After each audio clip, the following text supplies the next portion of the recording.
നമസ്കാരം.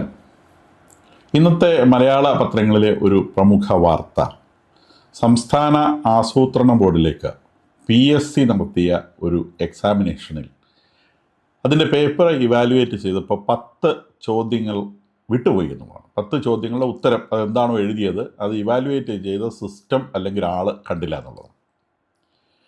ചെറിയ പോസ്റ്റിലേക്കൊന്നുമല്ല, അത് വലിയ പോസ്റ്റിലേക്കാണ് ഈ പരീക്ഷ നടന്നത്. അത് സംസ്ഥാന ആസൂത്രണ ബോർഡ് എന്ന് പറയുമ്പം സംസ്ഥാനത്തിൻ്റെ പദ്ധതികൾ ആസൂത്രണം ചെയ്യുന്ന സംസ്ഥാനത്തെ ഏറ്റവും ഉന്നത അധികാര സമിതിയാണ്. ആ സമിതിയിലേക്കുള്ള ടെക്നിക്കൽ എക്സ്പേർട്സിൻ്റെ പോസ്റ്റാണ്. ചീഫ് എഞ്ചിനീയറുടെ സ്കെയിലാണ് അതിന്. 1.25 ലക്ഷം രൂപ ബേസിക് പേ, DA കൂട്ടി വരുമ്പോഴത്തേക്കും വലിയ കാശ് വരും. അപ്പം ബേസിക് പേ ഉള്ള, സംസ്ഥാനത്തെ ഏറ്റവും വലിയ ബേസിക് പേ ഉള്ള പോസ്റ്റുകളിൽ ഒരെണ്ണമാണ്.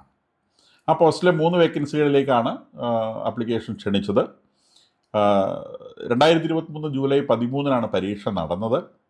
228 പേരാണ് പരീക്ഷ എഴുതിയത്. കാരണം ഇത് ധാരാളം എക്സ്പീരിയൻസും ഒക്കെ ആവശ്യമുള്ള എൻജിനീയേഴ്സ് ആയിട്ടുള്ള ആളുകളാണ് ഈ പരീക്ഷ എഴുതേണ്ടത്. അങ്ങനെ സ്വാഭാവികമായും അപേക്ഷകളുടെ എണ്ണം കുറയും. അതിൻ്റെ റിസൾട്ട് പബ്ലിഷ് ചെയ്ത് 2025 മെയ് 31, ഏകദേശം 2 കൊല്ലം കഴിഞ്ഞിട്ടാണ് റിസൾട്ട് പബ്ലിഷ് ചെയ്യുന്നത്. അപ്പോൾ നമ്മളുടെ PSC എക്സാമിനേഷനുകളുടെ ഒരു സ്ഥിതി ഏകദേശം മനസ്സിലാവും. പരീക്ഷ നടത്തും, ഏതോ ഒരു കാലത്ത് റിസൾട്ട് വന്നാൽ ഭാഗ്യം എന്ന് ചിന്തിക്കാം. ഇത് 228 പേര് മാത്രം എഴുതിയ പരീക്ഷയായിട്ട് കൂടി അതിൻ്റെ റിസൾട്ട് വരാൻ 2 കൊല്ലം എടുത്തു. അതാണ് നമ്മുടെ PSCയുടെ ഒരു നിലവാരം എന്ന് പറയുന്നത്. അപ്പോൾ അതിനകത്ത് ഒരാൾക്ക് റാങ്ക് നമ്പർ 1 കിട്ടിയ ആളെ അപ്പോയിൻറ്റ് ചെയ്തു. രണ്ടാമത്തെ ആളുടെ അപ്പോയിൻമെൻറ്റ് പെൻഡിങ് നിൽക്കുന്നു. മൂന്നാമതായിട്ട് വന്ന ആൾ, അദ്ദേഹത്തിന് ഈ പരീക്ഷയിൽ വന്ന റിസൾട്ടിനെ സംബന്ധിച്ച് സംശയം തോന്നി. പേപ്പർ കാണണമെന്ന് പറഞ്ഞ് അപേക്ഷ കൊടുത്തു, പലതവണ കൊടുത്തു, ഡിനൈ ചെയ്തു. അവസാനം അദ്ദേഹം നിർബന്ധിതമായ മാർഗങ്ങൾ ഉപയോഗിച്ച് പേപ്പർ വാങ്ങി നോക്കിയപ്പോൾ അതിനകത്ത് 10 ചോദ്യങ്ങളുടെ ഉത്തരം ഇവാലുവേറ്റ് ചെയ്തിട്ടില്ല. അപ്പോൾ അത് ഏതുതരം പരീക്ഷയാണെന്ന് പേപ്പറിൽ കണ്ടില്ല. അത് ഡിജിറ്റലായിട്ട് ഇവാലുവേറ്റ് ചെയ്യുന്ന ടൈപ്പാണോ, ഒബ്ജക്റ്റീവ് ടൈപ്പാണോ, അല്ല ഡിസ്ക്രിപ്റ്റീവ് ടൈപ്പാണോ എന്നറിയില്ല. എന്തായാലും 10 ചോദ്യങ്ങൾ. ഇത് കൂടുതൽ പരിശോധിച്ചപ്പോൾ ഈ 10 ചോദ്യങ്ങൾ ആരുടേതും ഇവാലുവേറ്റ് ചെയ്തിട്ടില്ല. നിശ്ചയമായിട്ടും 10 ചോദ്യങ്ങൾ ഇവാലുവേറ്റ് ചെയ്താൽ ഈ റാങ്ക് ലിസ്റ്റിൽ വലിയ മാറ്റം ഉണ്ടാവും. ഇപ്പോൾ എന്താണോ റാങ്ക് ലിസ്റ്റുള്ളത് ആ റാങ്ക് ലിസ്റ്റിൻ്റെ ഷേപ്പേ മാറിപ്പോകും. കാരണം 10 ചോദ്യങ്ങളാണ്. 10 ചോദ്യങ്ങളിൽ നിന്ന് വരുന്ന വലിയ മാർക്കാണ് അത് ഇതിനെ മൊത്തം മാറ്റിക്കിടും. പിന്നെ നിയമനം ലഭിച്ചത് ആർക്കാണ്? നിയമനം ലഭിച്ചത് ഒരു ഇടതുപക്ഷ സംഘടനയുടെ നേതാവിനാണ്. ഇത് തീർത്തും സംശയാസ്പദമായ ഒരു സംഗതിയാണെന്ന് മാത്രമല്ല, ഇത് ചില കാര്യങ്ങളിലേക്ക് കൃത്യമായി വിരൽ ചൂണ്ടുന്നുമുണ്ട്. കഴിഞ്ഞ സർക്കാരിൻ്റെ കാലത്ത്, അതും അതിന് മുമ്പിലത്തെ സർക്കാരിൻ്റെ കാലത്ത് 10 വർഷം ഇവിടെ നടന്നുകൊണ്ടിരുന്നത് എന്താണ്? മുഴുവൻ ഇഷ്ടക്കാർക്ക്, സർക്കാരിൻ്റെ വേക്കൻസികൾ മുഴുവൻ ഇഷ്ടക്കാർക്ക് വീതം വെച്ച് കൊടുക്കുന്നതാണ് നമ്മളിവിടെ കണ്ടത്. വാഴക്കൊല്ലം PhD എടുത്തവർക്കും നേതാക്കന്മാരുടെ ഭാര്യമാർക്ക് യൂണിവേഴ്സിറ്റി പ്രൊഫസർമാരുടെ പോസ്റ്റാണ് കൊടുക്കുന്നത്. യൂണിവേഴ്സിറ്റി പ്രൊഫസർമാരുടെ പോസ്റ്റ് നമുക്കറിയാവുന്നതുപോലെ ദീർഘകാലമായിട്ട് യൂണിവേഴ്സിറ്റികളിൽ പ്രൊഫസറായിട്ട് അപ്പോയിൻമെൻറ്റ് കിട്ടണമെങ്കിൽ ഇടതുപക്ഷ സംഘടനയിലെ അംഗമായിരിക്കണം, അല്ലെങ്കിൽ അവൻ ഇൻ്റർവ്യൂവിന് പോലും വിളിക്കത്തില്ല. അങ്ങനെ ഒരാളില്ലാത്ത ഇൻ്റർവ്യൂകൾ സംഘടിപ്പിക്കുകയില്ല. അപ്പോൾ അവർ നേരത്തെ തന്നെ, മിക്കവാറും കോളേജ് അധ്യാപകരൊക്കെ ആയിരിക്കും ഇത്തരം പോസ്റ്റുകളിലേക്ക് വരുന്നത്. അപ്പോൾ നേരത്തെ തന്നെ അവൻ ഏത് സംഘടനക്കാരനാണെന്നൊക്കെ നോക്കി, അവൻ്റെ സംഘടനാ പിൻബലമൊക്കെ നോക്കിയിട്ടാണ് ഈ അപ്പോയിൻമെൻറ്റുകളൊക്കെ നടക്കുക. മുഴുവൻ അഴിമതിയാണ്. നമുക്കറിയാവുന്ന പോലെ നമ്മുടെ എഡ്യൂക്കേഷൻ സെക്ടർ മൊത്തത്തിൽ അഴിമതിയാണ്. കാരണം സിൻഡിക്കേറ്റ് എന്ന് പറയുന്ന യൂണിവേഴ്സിറ്റിയെ ഭരിക്കുന്ന ആ സമിതിയിലിരിക്കുന്ന ആളുകൾ മുഴുവൻ പൊളിറ്റിക്കൽ അപ്പോയിൻമെൻറ്റാണ്. വിദ്യയുടെ ആസ്ഥാനമായിട്ടുള്ള സ്ഥലം രാഷ്ട്രീയക്കാരാണ് കൈകാര്യം ചെയ്യുന്നത്. അതിപ്പം അധ്യാപകരുടെ ഭാഗത്ത് നിന്ന് സെലക്ട് ചെയ്യുന്നവരായാലും അധ്യാപകരിലെ രാഷ്ട്രീയക്കാരാണ് സെലക്ട് ചെയ്യുന്നത്. അല്ലാതെ അധ്യാപകരിലെ നന്നായി പഠിപ്പിക്കുന്ന അല്ലെങ്കിൽ ഏതെങ്കിലും വിഷയത്തിൽ ആഴത്തിൽ വിവരമുള്ള ആളുകളെ അല്ല സെലക്ട് ചെയ്യുന്നത്, രാഷ്ട്രീയക്കാരെയാണ്. ഈവൻ വൈസ് ചാൻസലർമാരെ അപ്പോയിൻറ്റ് ചെയ്യുമ്പോൾ പോലും അവരുടെ രാഷ്ട്രീയ ചായ്വിനാണ് പ്രാധാന്യം, അവരുടെ അറിവിനേക്കാൾ പ്രാധാന്യം രാഷ്ട്രീയ ചായ്വ്. അങ്ങനെ എത്രയോ കാലമായിട്ട് നമ്മളുടെ വിദ്യാഭ്യാസ മേഖല ഇത്തരത്തിൽ പൊളിഞ്ഞു കിടക്കുകയാണ്. അപ്പോൾ ഈ പൊളിഞ്ഞു കിടക്കുന്ന മേഖലയിൽ ആകെ ആളുകൾ വിശ്വസിച്ചിരുന്ന ഒരു കാര്യം PSC അപ്പോയിൻമെൻറ്റ് മാത്രമാണ്. വിദ്യാഭ്യാസ മേഖലയിലേക്കും മാത്രമല്ല, ഒരുപാട് മേഖലകളിലേക്ക്, എല്ലാ മേഖലകളിലേക്കും PSC അപ്പോയിൻമെൻറ്റുകൾ. ഈ PSC അപ്പോയിൻമെൻറ്റുകളിൽ പോലും വെള്ളം ചേർത്തു എന്നാണ് നമ്മൾ ഇതിൽ നിന്ന് മനസ്സിലാവുന്നത്. ഒരു ഇടതുപക്ഷക്കാരനെ അപ്പോയിൻറ്റ് ചെയ്യാൻ വേണ്ടി അയാൾക്ക് മാർക്ക് കൂടുതൽ ലഭിക്കുന്നതിന് വേണ്ടി ആയിരിക്കണം 10 ചോദ്യങ്ങൾ മനഃപൂർവ്വം ഇവാലുവേറ്റ് ചെയ്യാതെ വിട്ടിരിക്കുന്നത്. കാരണം 2-3 കൊല്ലം കഴിഞ്ഞാണ് ഈ ഇവാലുവേഷനും പ്രോസസ്സും ഒക്കെ നടക്കുന്നത്. ഒരു സാധാരണ ഉദ്യോഗാർത്ഥിയാണെങ്കിൽ അയാൾ അതിനിടെ കൂടി എത്രയോ പരീക്ഷകൾ എഴുതി പോയിട്ടുണ്ടാകും. അയാൾ സ്ഥിരമായിട്ട് പരീക്ഷ എഴുതിക്കൊണ്ടിരിക്കുക, ഏതെങ്കിലും ഒരു ജോലി കിട്ടട്ടെ എന്ന് വിചാരിച്ചിട്ട്. അപ്പോൾ ഏതെങ്കിലും ഒന്നിൻ്റെ റാങ്ക് ലിസ്റ്റ് വരുമ്പോൾ അതിനകത്ത് അയാളില്ല, ഓക്കെ ഞാനില്ല, അടുത്തത് നോക്കുന്നു.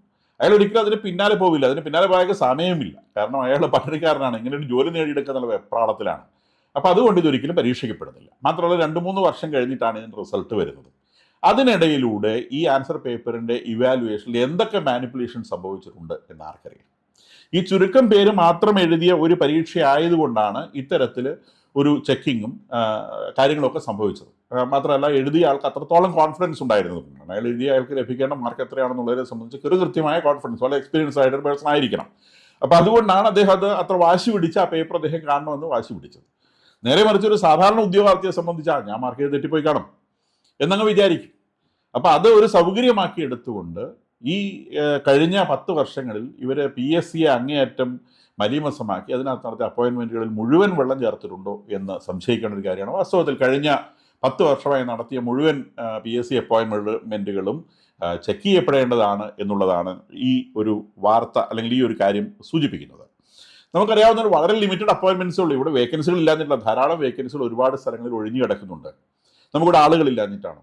നമ്മളുടെ നാട്ടിൽ എല്ലാ വീടുകളിൽ നിന്നും കുട്ടികളെ വിദ്യ അഭ്യസിപ്പിക്കുന്നുണ്ട്. അതിൽ ഇപ്പം ഞാനൊരു കോളേജ് അധ്യാപകനായിരുന്നു, പ്രിൻസിപ്പളായിട്ട് റിട്ടയർ ചെയ്ത ആളാണ്. ഞാൻ പഠിപ്പിച്ച കോളേജ് കേരളത്തിലെ ഏറ്റവും വലിയ കോളേജാണ്. എങ്കിൽ പോലും അവിടെ പഠിക്കുന്ന വിദ്യാർത്ഥികളിൽ ബഹുഭൂരിഭാഗവും കൂലിപ്പണിക്കാരുടെ മക്കളാണ്. അപ്പം ഒരു വീട്ടിൽ നിന്ന് ഒരു കുഞ്ഞിനെ വളർത്തിക്കൊണ്ടുവന്ന് അവരുടെ മുഴുവൻ പ്രതീക്ഷയുമായിട്ട് ഒരു വിദ്യാഭ്യാസം കൊടുത്ത് വളർത്തിക്കൊണ്ടുവരുമ്പം ആ കുട്ടി ഡിഗ്രി എടുക്കുന്നു, PG എടുക്കുന്നു, ചിലർ PhD എടുക്കുന്നു.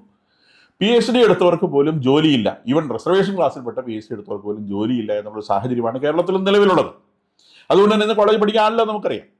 നമ്മളുടെ വിദ്യാർത്ഥികൾ എല്ലാവരും ഇന്ന് വിദേശങ്ങളിലേക്ക് കയറിപ്പോണം. വിദേശങ്ങളിൽ എന്താ വലിയ ജോലി എടുത്തു വെച്ചിട്ടുണ്ടോ? മിക്കവാറും പേര് അവിടെ പോയി ജോലി ചെയ്യുന്ന ഡിഷ് വാഷിങ്ങും പേഷ്യൻസിനെ നോക്കലും ഡ്രൈവിങ്ങും ഇങ്ങനത്തെ മീനിൽ ജോബുകളാണ് അവിടെ ചെയ്യുന്നത്. അല്ലാതെ അവിടെ പോയിട്ട് ഓഫീസർമാരായിട്ടോ സയൻറ്റിസ്റ്റുമാരായിട്ടോ ഒന്നല്ല ജോലി ചെയ്യുന്നത്. അങ്ങനെ ചെയ്യുന്ന അപൂർവം ചില ആളുകളുണ്ട്. ഇവിടുന്ന് കയറിപ്പോകുന്ന ഭൂരിഭാഗം ആളുകളും ഈവൻ ഇവിടെ ഡിഗ്രി പഠിക്കാതെ അവിടെ പോയി ഡിഗ്രി എടുക്കാമെന്ന് പറഞ്ഞ് പോകുന്ന ആളുകളൊക്കെ അവിടുത്തെ സാധാരണ പണി സൂപ്പർ മാർക്കറ്റിൽ നിൽക്കുന്നു, ഭക്ഷണം കൊണ്ട് കൊടുക്കുന്നു, ഇങ്ങനത്തെ പണികളൊക്കെയാണ് ഭൂരിഭാഗം പേരും ചെയ്യുന്നത്. വാസ്തവത്തിൽ അന്യനാടുകളിലേക്ക് നമ്മളുടെ മക്കളെ അത്തരം മീനിയൽ ജോബുകൾക്കും ഏതെങ്കിലും ജോലി മോശമാണെന്നല്ല, പ്രതിഫലം കിട്ടുന്ന ജോലികളൊക്കെ നല്ലതാണ്. നമ്മളുടെ നാട്ടിൽ ഇത്രയും വേക്കൻസികൾ ഉണ്ടായിട്ട് ആ വേക്കൻസികൾ ഒന്നും ഫില്ല് ചെയ്യാൻ ശ്രമിക്കാതെ, കഴിയുന്നത്ര കുട്ടികളെ ക്വാളിറ്റി ഉള്ളവരെയെങ്കിലും ഇവിടെ നിർത്താൻ ശ്രമിക്കാതെ ഇതിനെ മുഴുവൻ ഉന്തിത്തള്ളി വിദേശത്തേക്ക് വിട്ടു എന്നുള്ളത് കഴിഞ്ഞ സർക്കാരുകൾ ചെയ്തിട്ടുള്ള അക്ഷന്തവ്യമായ അപരാധമാണ് എന്ന് ഓർക്കണം. ഈ നേതാക്കന്മാരുടെ മക്കൾക്ക് മാത്രമാണ് അല്ലെങ്കിൽ അവരുടെ ഭാര്യമാർക്ക് മാത്രമാണ് ജോലി കിട്ടുന്നത്. അല്ലാതെ സ്ട്രീറ്റിൽ കിടന്ന് ഇവർക്ക് വേണ്ടി അടി കൊള്ളുന്ന ഒരുപാട് ചെറുപ്പക്കാരുണ്ട്. ഈ ചെറുപ്പക്കാർക്ക് കൊടുക്കുന്ന പണി എന്ന് പറഞ്ഞാൽ കൊറോണ കാലത്ത് ഭക്ഷണം പാക്ക് ചെയ്യുന്ന പരിപാടി, അതിൻ്റെ അതിൽ പരിപ്പ് പാക്ക് ചെയ്യുന്ന പരിപാടി, അങ്ങനത്തെ കാര്യം വരുമ്പോൾ 700 രൂപ 750 രൂപ 2-3 മണിക്കൂർ നേരത്തേക്ക് പാക്കിങ്ങിന് വന്നതല്ല, അവർക്ക് മാത്രമേ കിട്ടുള്ളൂ, അവരുടെ സംഘടനക്കാർക്ക് മാത്രമേ കിട്ടുള്ളൂ. അവരുടെ സംഘടനക്കാർക്ക് ഇവർ കൊടുക്കുന്ന വലിയ അപ്പോയിൻമെൻറ്റ് എന്ന് പറയുന്ന സാധനം ഇതാണ്, ഈ പാക്ക് ചെയ്യുന്ന കാര്യം. നേരെ മറിച്ച് യൂണിവേഴ്സിറ്റി പ്രൊഫസർമാർക്ക് അല്ലെങ്കിൽ ഇവിടുത്തെ ചീഫ് എഞ്ചിനീയറുടെ ജോലി ഇതൊക്കെ വാഴക്കൊല PhD എടുത്ത ആളുകൾക്കും അല്ലെങ്കിൽ പിന്നെ സർക്കാർ സർവീസിൽ ഇരുന്നുകൊണ്ട് സമരം നയിച്ച ആളുകൾക്കും അങ്ങനെയുള്ള ആളുകൾക്ക് വേണ്ടി മാറ്റി വെച്ചിരിക്കുകയാണ്. അപ്പോൾ നമ്മളുടെ സിസ്റ്റം മൊത്തത്തിൽ തകർന്നു പോകുന്നു. ക്വാളിറ്റി ഇല്ലാത്ത ആളുകളുടെ തലപ്പത്തേക്ക് വരുന്ന സിസ്റ്റം മൊത്തം തകർന്നു പോകുന്നു. ഇപ്പം ഈ ദിവസങ്ങളിലൊരു പബ്ലിക് പ്രോസിക്യൂട്ടർ പിന്നെ പ്രതിക്ക് അനുകൂലമായി വാദിച്ച കാര്യമൊക്കെ നമ്മൾ പത്രത്തിൽ വന്നു. അപ്പോൾ അതൊക്കെ ഏത് തരത്തിലുള്ള അപ്പോയിൻമെൻ്റ് ആണെന്നുള്ളതാണ്. ഒരു തരത്തിലുള്ള ക്വാളിറ്റിയും ഇല്ലാത്ത ആളുകളെ വെറും രാഷ്ട്രീയം മാത്രം നോക്കി കീ ആയിട്ടുള്ള പൊസിഷനുകളിൽ വളരെ വലിയ പൊസിഷനിൽ ഇരുത്തുന്നു. ആ കൊടുക്കുന്ന സാലറിയേക്കാളേറെ അത് ആ സമൂഹത്തെ എത്രയധികം ദുഷിപ്പിച്ച് കളയുന്നു, ആ സ്ഥാനത്തെ എത്രയും ദുഷിപ്പിച്ച് കളയുന്നു എന്നുള്ളതാണ് നമ്മൾ മനസ്സിലാക്കേണ്ട ഏറ്റവും വലിയ സംഗതി. അപ്പോൾ നമ്മളുടെ കുട്ടികളെ വിദേശത്തേക്ക്, ഇപ്പോൾ കാനഡയിലേക്ക്, ഇപ്പോൾ ഇവിടെ ഒരു ജോലി കിട്ടുന്നതിനേക്കാളും കാനഡയിൽ പോയിട്ടോ യാതൊരു ഉറപ്പില്ലാതെയാണ് കാനഡയിലേക്ക് അല്ലെങ്കിൽ ന്യൂസിലാൻഡിലേക്ക് അല്ലെങ്കിൽ യൂറോപ്പിലേക്കോ ഉസ്ബെക്കിസ്ഥാനിലേക്കോ ഒക്കെ ആളുകൾ ഓടി പോകുന്നത്. അവിടെ ജോലിയൊന്നും ഉറപ്പിച്ചിട്ടൊന്നുമല്ല, എങ്ങനെയെങ്കിലും ഒരെണ്ണം കണ്ടുപിടിക്കാം എന്നുള്ള രീതിയിലാണ്. ആ ഒരു പ്രതീക്ഷ പോലും നമ്മുടെ നാട്ടിലില്ല. ഒരു വിദേശ രാജ്യത്ത് പോയി തെണ്ടി നടന്നാൽ ഒരു ജോലി കണ്ടുപിടിക്കാൻ കഴിയും എന്നുള്ളൊരു പ്രതീക്ഷ പോലും സ്വന്തം നാട്ടിൽ നിൽക്കുന്ന അഭ്യസ്തവിദ്യനായ ഒരു ഉദ്യോഗാർത്ഥിക്ക് ഇല്ല എന്നുള്ളൊരു വസ്തുതയാണ്. അപ്പോൾ ചോദിക്കും മുഴുവൻ ആൾക്കാർക്കും ജോലി കൊടുക്കേണ്ട സർക്കാരിൻ്റെ ജോലിയാണ്. തീർച്ചയായിട്ടും അല്ല. പക്ഷേ ജോലി കണ്ടുപിടിക്കാനാണ് പഠിപ്പിക്കേണ്ട ഒരു ജോലി സർക്കാരിനുണ്ട്. നമ്മളുടെ കരിക്കുലത്തിൽ ഒരിക്കലും ആൻട്രപ്രണർഷിപ്പ് എന്ന് പറയുന്ന ഒരു സംഗതി ഒരു സിലബസിൻ്റെ ഭാഗമേ അല്ല. എഡ്യൂക്കേഷണലി ഫോർവേഡ് ആയിട്ടുള്ള എല്ലാ രാജ്യങ്ങളിലും 8ാം ക്ലാസ് മുതൽ എങ്ങനെയാണ് ഒരു സ്വയം തൊഴിൽ സംരംഭം തുടങ്ങേണ്ടതെന്നും അതെങ്ങനെ കൊണ്ടു നടക്കണം എന്നുള്ളതിനെ സംബന്ധിച്ച് വളരെ കൃത്യമായൊരു പഠനം നടക്കും. നമ്മൾ സയൻസിലെ ഒരു സബ്ജക്റ്റ് പഠിക്കുന്നത് പോലെ, ഒരു ബയോളജി, കെമിസ്ട്രി, ഫിസിക്സ് ഇത് പഠിക്കുന്നത് പോലെ 8ാം ക്ലാസ് മുതൽ ഓൺട്രപ്രണർഷിപ്പ് എന്ന് പറയുന്ന ഒരു സംഗതി വളരെ സിസ്റ്റമാറ്റിക് ആയിട്ടൊരു കുട്ടി എല്ലാ തലത്തിലും പഠിക്കുന്ന, +2 തല, ഹയർ സെക്കൻഡറി തലത്തിലാണെങ്കിലും ഡിഗ്രി തലത്തിലാണെങ്കിലും ഒക്കെ അത് ഒരു ഭാഗമായി അവർ പഠിച്ചുകൊണ്ടേയിരിക്കും. അങ്ങനെയുള്ള ആളുകൾക്ക് സ്വയം തൊഴിൽ കണ്ടെത്താനും അത് ഡിസൈൻ ചെയ്യാനും ഒക്കെ സാധിക്കും. നേരെ മറിച്ച് നമ്മുടെ നാട്ടിലെ ആളുകൾ നമ്മളെന്താ പഠിപ്പിക്കുന്നത്? എത്രയോ വർഷം മുൻപ് ഉണ്ടാക്കിയിട്ടുള്ള കരിക്കുലമാണ്. ഇവിടെ കരിക്കുലം ഡിസൈൻ ചെയ്യേണ്ട ആ പോസ്റ്റുകളിലൊക്കെ തലപ്പത്തിരിക്കുന്നത് ആരാ? മുഴുവൻ പാർട്ടിക്കാരാണ്. എല്ലാ കരിക്കുലം ഡിസൈനിങ് കമ്മിറ്റിയുടെ മുകളിൽ ഇരിക്കുന്നത് അധ്യാപകരായിക്കൊള്ളട്ടെ മറ്റുള്ളവരായിക്കോട്ടെ മുഴുവൻ പാർട്ടിക്കാരാണ്. ഈ പാർട്ടിക്കാരായിട്ടുള്ള അധ്യാപകരെ സംബന്ധിച്ച് അവർക്ക് അധ്യാപനമോ സിലബസോ ഒന്നും വിഷയമായിട്ടുള്ള ആളുകളല്ല. അവർ നിരന്തരമായിട്ട് പാർട്ടി നയിച്ച് നടക്കുന്ന ആൾക്കാരാണ്. സബ്ജക്റ്റിലുള്ള അവഗാഹം അല്ലെങ്കിൽ ഈ നാട്ടിലെ ജനത്തോടുള്ള പ്രതിബദ്ധത അപ്പോൾ അവർക്ക് മിനിമമാണ്. അവരുടെ പ്രതിബദ്ധത എന്ന് പറഞ്ഞാൽ അവരുടെ സംഘടനയോടാണ്. ആ സംഘടനയെ വളർത്തുക, അതിൻ്റെ താല്പര്യങ്ങൾ സംരക്ഷിക്കുക. അത് കുട്ടിയുടെ സംഘടനയും മൂത്തവൻ്റെ സംഘടനയും ചെറിയവൻ്റെ സംഘടനയും എല്ലാം കൂട്ടുചേർന്നുകൊണ്ട് ഒരു കൊളൂഷനായി ഈ ചില രാജാക്കന്മാരെ പ്രതിഷ്ഠിക്കാൻ നിൽക്കുന്നു. രാജാക്കന്മാരാവട്ടെ സ്വർണ്ണമണ്ണ് വിറ്റും അതും പിന്നെ ഭാര്യയ്ക്ക് MLA സ്ഥാനം കൊടുത്തുമൊക്കെ അവരുടെ കാര്യങ്ങൾ ഉറപ്പിക്കുന്നു. ഈവൻ MLA സ്ഥാനങ്ങളിൽ പോലും നമ്മൾ ശ്രദ്ധിച്ച കാര്യമാണ്, ചില കുടുംബക്കാരുടെ പാർട്ടിയുടെ നേതാക്കന്മാരുടെ കുടുംബക്കാർക്കാണ് MLA സീറ്റുകൾ പോലും കൊടുക്കുന്നത്. ഭാര്യമാർക്ക്, മക്കൾക്ക്, ഭാര്യയുടെ അനിയത്തിക്ക്, ഇത്തരത്തിലാണ് ഇത് വീതം വയ്ക്കപ്പെടുന്നത്. ഇപ്പം ഞാൻ പറഞ്ഞു വന്നത്, സബ്ജക്റ്റിൽ നിന്ന് വിട്ടുപോകുന്നില്ല, ഞാൻ പറഞ്ഞു വന്നത് PSC നിയമനങ്ങളിൽ പോലും വെള്ളം ചേർത്തു എന്നുള്ള ഒരു വലിയ സത്യമാണ് വാസ്തവത്തിലൂടെ പുറത്തു വന്നിട്ടുള്ളത്. അപ്പോൾ കഴിഞ്ഞ 10 വർഷത്തിനിടയിൽ ഇവിടെ വന്ന എത്ര PSC ലിസ്റ്റുകളിൽ ഇത്തരത്തിൽ വെള്ളം ചേർത്തിട്ടുണ്ട് എന്നുള്ളത് നിശ്ചയമായും പരിശോധിക്കപ്പെടേണ്ട ഒരു സംഗതിയാണ്.